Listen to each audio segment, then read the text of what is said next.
बोरगाव टोलनाक्याजवळ भरधाव कारने मेंढ्यांच्या कळपाला उडविले, 5 मेंढ्या ठार. रत्नागिरी ते नागपूर या नॅशनल हायवेवरती बोरगाव टोलनाक्याजवळ काही अंतरावर सायंकाळच्या सुमारास रस्ता ओलांडणाऱ्या मेंढरांच्या कळपाला इंडिवर गाडीने भरधाव वेगाने ठोकरल्याने 5 मेंढ्या मयत झाल्या असून 1 मेंढी जखमी झाली आहे. हा अपघात सायंकाळी 6 वाजण्याच्या सुमारास घडला आहे.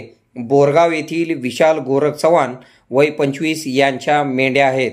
बोरगाव गावच्या हद्दीत बोरगाव टोलनाक्यापासून कवटेमंकाळकडे येत असताना म्हैसाळ योजनेच्या कालव्याजवळ बोरगाव येथील विशाल गोरख चव्हाण हा तरुण आपल्या शेळ्या व मेंढ्या घेऊन रत्नागिरी ते नागपूर हा महामार्ग ओलांडत असताना या दरम्यान विजय गजानन पवार राहणार सांगलीवाडी हे आपल्या इंडिवेअर गाडी क्रमांक MS10 DG 7788 मधून सांगलीवरून सोलापूरकडे निघाले होते असे समजते.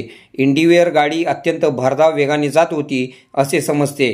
विशाल चव्हाण हा आपल्या शेळ्या व मेंढ्या रस्ता ओलांडत असताना विशाल याने रस्त्याच्या मधोमध उभारून येणाऱ्या गाड्यांना थांबविण्याचा इशारा केला होता असे समजते. परंतु विजय पवार यांची गाडी अत्यंत वेगाने होती, त्यामुळे वेगावर कंट्रोल न करता आल्यामुळे पवार यांच्या गाडीने मेंढ्यांच्या कळपाला उडविले. या गंभीर अपघातामध्ये 5 मेंढ्या जागीच ठार झाल्या असून 1 शेळी गंभीर जखमी झाली आहे. आपल्या भागातील बातम्या पाहण्यासाठी आमचे न्यूज चॅनल सबस्क्राईब करा व लाईक करा. मुख्य संपादक Kunal Kothawale, KK Marathi news network.